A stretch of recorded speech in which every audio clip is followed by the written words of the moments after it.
I'm Justin Boyd, President of Delta Financial Advisory, a registered investment advisor. We offer portfolio and wealth management services grounded in a commitment to unbiased analysis of the financial landscape, combined with a holistic approach to financial planning. Welcome to our inaugural public video release and November 2024 market update. To learn more, visit our website at deltafinancialadvisory.com. If you find value in today's content, please like this video by clicking the thumbs up icon and consider subscribing to our channel. Okay, let's get started. We'll focus on three main topics this month. First, the possible implications of the recent presidential and congressional elections on the financial markets. Second, the Federal Reserve's November press conference, as well as our view on the current monetary and economic environment. Lastly, we'll review additional noteworthy economic data, along with current equity market positioning as we approach the upcoming holiday season and a new White House in 2025. President-elect Trump and the Republican Party achieved decisive election victories in November. Four critical aspects of the next administration can now be looked at in more detail: deficits, taxes, tariffs, and immigration. We view the policy outlines communicated thus far by the incoming Trump administration as generally aggressive, considering our current economic positioning, particularly the proposal of additional tax cuts.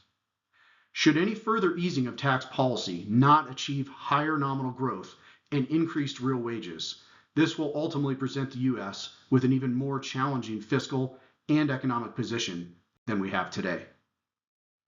Shown here are the estimated impacts of the Trump administration's tax proposals as prepared by the Committee for a Responsible Federal Budget. This will provide viewers with context for further discussion here today.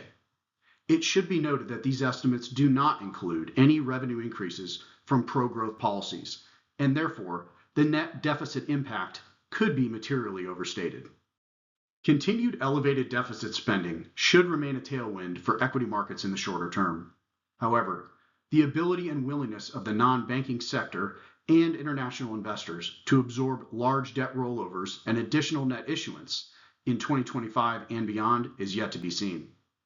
Should the Treasury experience troubled auctions or other market dysfunction, including persistently higher long-term rates, it's our view that a return of quantitative easing in some form is a material possibility.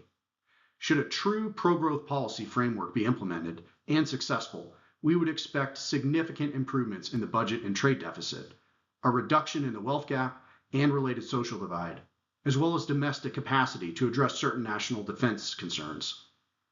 Make no mistake, though, our view is that elevated inflation is a component in the vast preponderance of scenarios for the future.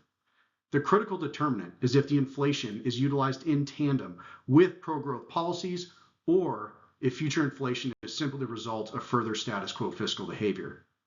The timing and sequence of these policy decisions will also have notable impact on where the inflation occurs in the U.S. economy. President-elect Trump has campaigned on renewing the Tax Cuts and Jobs Act passed under his first administration, as well as additional across-the-board tax cuts. While we expect this to be net positive for equity markets, the marginal impact of additional tax cuts on market pricing and future economic growth remains uncertain. The main outcome we will be vigilantly monitoring for here at Delta Financial Advisory is the genuine growth in domestic manufacturing and related suppliers that is a focal point of these new tax policy proposals. President Trump has made new and increased tariffs a cornerstone of his campaign. Import tariffs can function to serve particular national interests, and the approach could be reasonable when viewed in conjunction with specific aspects of the expanded tax cut proposals and the larger backdrop of the U.S.'s nagging and impactful trade deficits. Our caution with both tax cuts and tariffs is that should the related incentives prove less effective than anticipated, both proposals could have material negative impact on the economy. Tariffs particularly could have a more immediate impact and lead the economy down a slower growth path or into recession. It's our view that corresponding monetary policy will ultimately have a material impact, where an otherwise immediate shift in price should drive demand lower for the elastic goods that are the primary target of President Trump's proposed tariffs. Lastly, the Trump campaign has run on a platform promising deportation of undocumented residents. If ultimately carried out in a material way, for example, where more than just vetted criminals were deported, we would expect continued upward pressure on nominal wages, paired with gains in real purchasing power for workers. As a top-level implication of this, our view is that the average housing and rental cost relative to income could finally begin to decline, particularly if occurring in tandem with any material increase in housing supply. Ultimately, this would begin to address a large component of the wealth gap and reduce the likelihood of other negative social and economic outcomes. Moving on to our next major point of discussion for November, the Federal Open Market Committee reduced its target rate by 25 basis points in November. The market is also pricing in an approximate 66% chance that the Fed will cut rates by another quarter point in December. Prior to moving forward in today's update, I would point out to viewers that Chairman Powell made a pointed statement in the November FOMC press conference. In response to a question regarding potential impacts of the upcoming Trump administration, Chairman Powell replied, quote, "We don't guess, we don't speculate, and we don't assume," end quote. I would commend Chairman Powell in this response. Overall, this is the approach he appears to be leading the Federal Reserve with, and this should support market stability through the end of his term in mid-2026, barring any unexpected financial or geopolitical shocks. In the most recent press conference, Chairman Powell repeated a primary theme that we think warrants investors' attention, that over time the Fed is, quote, "moving to a more neutral stance," end quote. While the exact levels and timing of future rate decisions are yet to be seen, the old saying, "Don't fight the Fed," is likely to be helpful for the foreseeable future. Shown here is the most recent dot plot provided by the Federal Reserve. You can see the gradual decline in federal fund rate estimates to 2027 and beyond. It's our view that the Fed is accurately assessing the current state of inflation and the economy at this time, and that current policy rates are restrictive enough to keep inflation contained into 2025. Additionally, Chairman Powell referenced the ultimate destination of rates on 2 occasions, in conjunction with general flexibility and data dependency. We view this as an important component in his responses, and potentially representative of a growing constituency at the Federal Reserve who are grappling with the distinct possibility that the neutral rate and ultimately longer-run inflation could be higher than the 2% target that has dominated Fed thinking for decades. As such, it's our opinion that we ultimately could see an interest rate policy in the coming years that more closely resembles the upper end of these current estimates, as shown here in our green-colored adjusted range box. The congressional sweep in November's elections will likely aid the incoming Trump administration to push forward with many of its campaign proposals relative to the outcome under a divided Congress. Continued fiscal deficits and wage pressures seem probable over the coming years. Combined with the possibility of real gains in domestic output from manufacturing and infrastructure growth, nominal GDP could remain elevated near or above 5% through the end of the decade. As illustrated here, and building on our update from last month, the black box on the right side of the chart illustrates where GDP could reside, with inflation running closer to the long-term historical average of 3% and real GDP growth of 2% or more. This would likely be paired with an approximate 3.5% federal funds rate, the general midpoint displayed on our previous illustration of an adjusted Fed funds range going forward.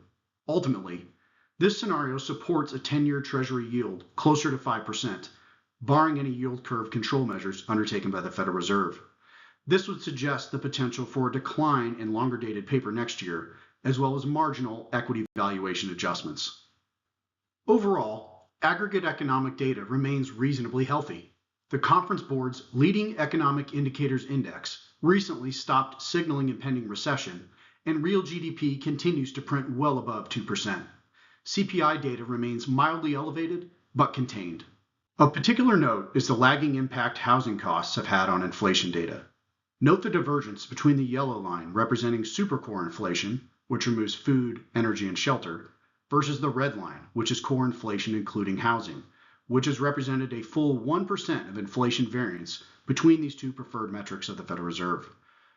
Further, real-time data for rents, as represented here by the national average calculated by Zillow, shows the virtually flat rental costs over the last year. This moderation in rents should continue to contain and likely bring down inflation readings over the next 12 months. Hourly earnings, a critical component of the economic and social path going forward, continues to print right at 4%. a healthy but contained number with real gains continuing to materialize for the average worker. Additionally, key drivers of further support for the financial markets are all in neutral to positive territory. The graph pictured here provides a clear visual display of the recent expansion in the money supply after 2 years of contraction. Commercial lending, a critical component of money supply, also remains in positive territory, albeit in a less pronounced fashion. Coupled with a mildly dovish stance from the Federal Reserve, our view is that asset prices should see continued support for the foreseeable future. We are monitoring certain areas of concern, such as delinquent credit card debt and auto loans, as well as the continued expansion of the private credit markets. Additionally, incredibly tight credit spreads and a recent uptick in the number of troubled financial institutions are also noteworthy mentions. Shifting now to financial markets, with this economic data as a backdrop, U.S. equity indexes continue to defy many bearish forecasts, while earnings estimates for 2025 have continued to see bullish bias. This seems representative of the larger and elevated picture of uncertainty still present in a variety of critical economic inputs, many of which were covered here today. While equity indexes are richly priced, stocks should now have the wind at their back, with several critical components of structural support previously mentioned. However, we continue to remain cautious, as much of the positive expectations for the future are also baked into current market pricing. As such, we maintain our straightforward allocation communicated last month of a moderate underweight in equities, as well as an underweight of duration. We anticipate this should assist in healthy risk-adjusted returns, allowing significant participation in any additional upside in equities, while also dampening volatility and serving to preserve capital should unexpected downside price action or financial turmoil occur. A moderation in growth expectations, a sentiment shift as to equity pricing multiples, or unexpected deterioration in the labor or credit markets, all could provide the catalyst needed for a relatively normal but material sell-off in the range of 10%. Our view is this could occur even in a broader soft landing scenario. Additionally, we would not rule out the possibility of a more severe market downturn, depending on specific circumstances at the time. Conversely, should everything go as planned, the consensus estimates on Wall Street for approximately 6,500 on the S&P are understandable. Thank you for watching, and I hope you gained value from this video.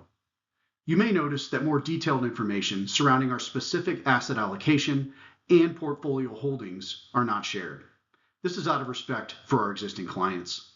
Should you like to learn more about Delta Financial Advisory, please visit our homepage at deltafinancialadvisory.com and complete the contact request form. We offer a complimentary consultation to explore if our investment philosophy and portfolio strategies may be a good fit for you.